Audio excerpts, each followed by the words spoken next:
యోహాను శుభవార్త 4వ అధ్యాయము 12వ వచనం. మా పితరులు యాకోబు మాకి బావినిచ్చెను. అతడు అతని కుమారులు అతని మందలు ఈ బావి నీటిని త్రాగిరి. నీవు అతని కంటే గొప్పవాడివా? Praise the Lord, praise the Lord. ఎవరు గొప్పవాడు అనుకుంటున్నారు?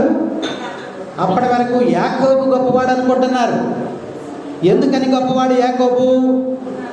ఒక బావిని తవ్వించాడు. పూర్వకాలం ఎప్పుడో అశోక చక్రవర్తి చెట్లు నాటాడంట. ఇప్పుడు కూడా మనం చెప్పుకుంటా ఉంటాం, అవునా?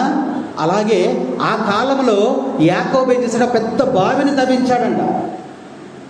ఇప్పుడంటే ఇళ్లలోకి వచ్చేతను నీళ్ళు, అవునా?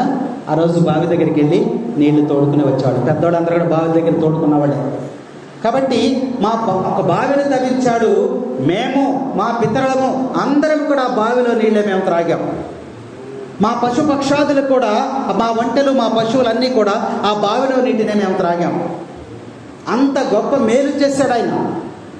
మా దప్పిక తీర్చాడు, మా దాహం తీర్చాడు, ప్రజలకు అవసరాలను తీర్చాడు.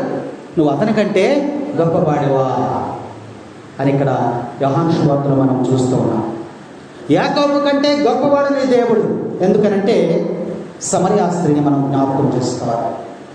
సమరయ స్త్రీ యాకోబు బావి దగ్గర, అదేగా యాకోబు బావే కదా, ఆ బావి దగ్గరికి ఎవరు వచ్చారు? సమరయ స్త్రీ వచ్చింది. సమరయ స్త్రీ వచ్చినప్పుడు ఏమడిగింది? సమరయ స్త్రీ అక్కడికి వచ్చిందని ప్రభువుకి ఎట్లా తెలుసు? సమరయ స్త్రీ పాపములో జీవిస్తుందని ఆయనకి ఎలా తెలుసు? సమస్తమైనటువంటి హృదయ రహస్యాలను ఎరిగినటువంటి వాడు. ఆ స్త్రీ పాపములో జీవిస్తూ ఉంది, చీకటిలో జీవిస్తూ ఉంది. కాబట్టి ఆమెను పరివర్తన చేయటానికి యేసయ్య అక్కడికి వచ్చింది. ఆ స్త్రీ నీళ్ళకి అక్కడికి వచ్చింది. ఏ సమయంలో వచ్చింది? మధ్యాహ్నం. మీరు నీళ్ళకి వెళ్తారా?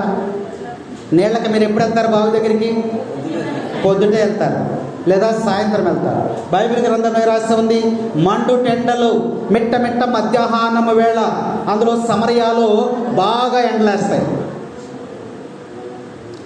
మిట్ట మిట్ట మధ్యాహ్నం ఎందుకు వెళ్ళింది నీళ్ళకి? ఉదయం వెళ్ళొచ్చు, సాయంత్రం వెళ్ళొచ్చు కదా. ఆమెకున్నటువంటి భయం ఏంటంటే, ఆమెకున్నటువంటి అవమానం ఏంటంటే, ఆమెకున్నటువంటి బాధ ఏంటంటే, నేను పాపిని కదా, నేను పాపములో జీవిస్తున్నాను కదా, చూస్తున్నటువంటి వాళ్ళందరూ నన్ను హేళన చేస్తారు.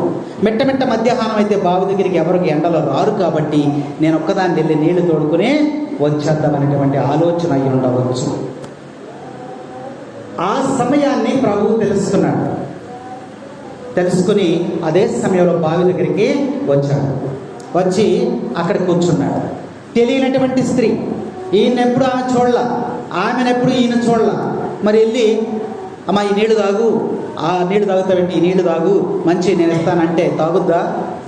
తాగు. ముందు యేసుప్రభు ఏం చేస్తాడంటే పరిచయం చేసుకోవాలి. ఆమె మాట్లాడాలంటే పరిచయం చేసుకోవాలి. కొత్త వ్యక్తితో మనం గౌకని వెళ్ళి మన విషయాలన్నీ చెప్పేస్తామా? చెప్పం. పరిచయం చేసుకుంటాం.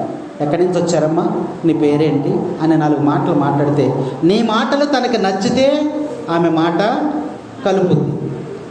నీ మాటలు తనకు నచ్చకపోతే నీతో కూడా మాట్లాడాడు. అదే విధముగా యేసుప్రభు ఆ స్త్రీతో మాట్లాడాడు. అమ్మా నాకు కొంచెం త్రాగడానికి నీళ్ళు ఇవ్వండి. అప్పుడేమంది? నువ్వేమో తెలుగుదేశం పార్టీ, నేనేమో వైఎస్ఆర్, నేను మీకు మాకు పడదు కదా, నేను ఎలా ఇస్తాను నీళ్ళు అన్నాను.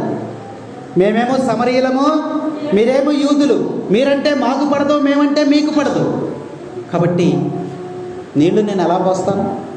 నువ్వు అడిగినంత మాత్రం నీళ్లు పోస్తానా అని యేసు ప్రభువుని ఆమె. అప్పుడు యేసు ప్రభు ఏమన్నాడు?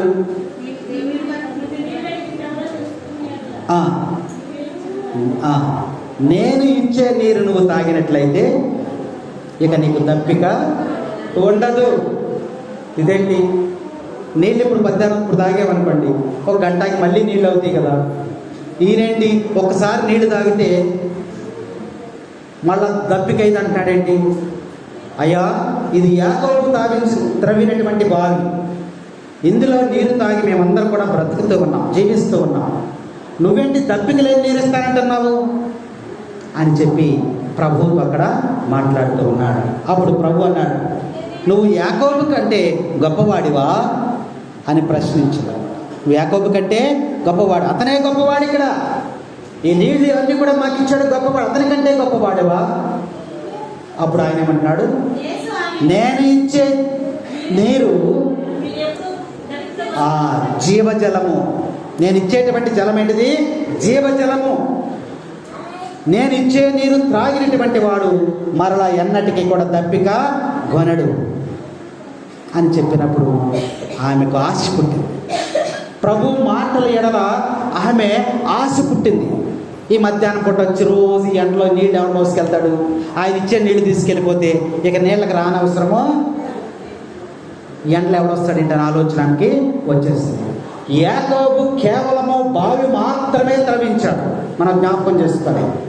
అయితే యేసుక్రీస్తు ప్రభు పాపక్షమాపణ, రక్షణమైనటువంటి ఆనందము, దైవికమైనటువంటి సమాధానం, ఆత్మ సంబంధమైనటువంటి సంతోషము, నిత్య జీవాన్ని, పరలోక వాక్యాన్ని యేసయ్య ఆమెకు ప్రకటిస్తూ ఉన్నాడు. ఆ బావి నీరు శరీరానికి మాత్రమే ఉపయోగపడింది. యాకోబు ఇచ్చినటువంటి నీరు శరీరము దప్పిక తీరడానికి మాత్రమే ఉపయోగపడింది.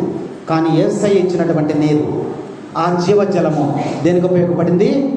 ప్రాణము ప్లస్ ఆత్మని కూడా రక్షిస్తుందని యొక్క లేఖనం మనకి తెలియజేస్తాము. కాబట్టి యాకోబు కంటే యేసయ్య గొప్పవాడు. యాకోబు బావి కొన్ని రోజులకు ఎండిపోతుంది. తెలుసు మనకి, బావులన్నీ కూడా వేసవ కాలం ఎండిపోతా ఉంటాయి. ఆ బావి మీద ఆధారపడినటువంటి వారందరూ ఏమైపోతారు? ఇబ్బందులు పాలైపోతారు నీరు దొరక్క. కానీ యేసయ్య ఇచ్చినటువంటి నీరు, యేసయ్య ఇచ్చిన దప్పిక తీర్చేటువంటి విధానము, అది ఎల్లప్పుడూ కూడా నిత్య జీవాన్ని, నిత్యము జలాన్ని, మనకి ఆత్మీయమైనటువంటి జలాన్ని మనకి ప్రవహింపచేస్తుందని లేఖనం మనకి తెలియజేస్తూ ఉంది. కాబట్టి యాకోబు గొప్పవాడా? యాకోబు కన్నా గొప్పవాడైనటువంటి యేసుక్రీస్తు ప్రభువు వైపు మనము చూడాలి. Praise the lord. ఎంత గొప్ప దేవుడైతివి, మాకెంతో గొప్ప దేవుడైతివి ఓ యేసయ్యా. కొంచెం గొప్ప దేవుడి గురించి మీరు మాట్లాడుతున్నామ్మా. గొప్ప దేవుడు, ఎంత గొప్ప దేవుడైతివి.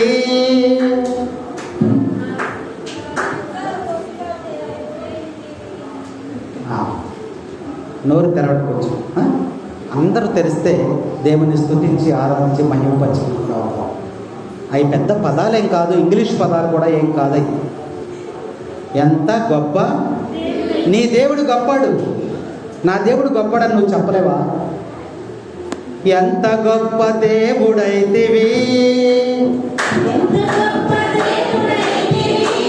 మాకెంతో గొప్ప దేవుడైతివి ఓ యేసయ్యా.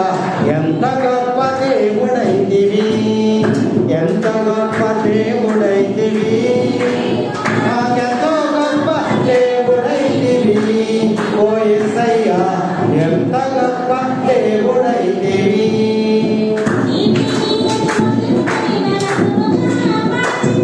రసముగా మార్చితివి, నీతిని అతి మధురమైన రసముగా మార్చితివి, ఆహారమునిచ్చితివి. చివర పలకండి మీరు, భజన గీతమేది. నేను మొదట చెప్తాను, మీరు చివర పలకండి. అందరూ చివర పలకండి. ఫస్ట్ మీకు అవసరం లేదు, రెండోది మీరు పాడాలి. నీటిని అతి మధురమైన రసముగా మార్చితివి. రసం బాగానే చెప్పారు, అందరూ బాగానే చెప్పారు. నీటిని అతి మధురమైన రసముగా మార్చితివి, రొట్టెలైదు రెండు చేపల ఆహారమునిచ్చితివి. ఎంత గొప్ప దేవుడైతివి, మాకెంతో గొప్ప దేవుడు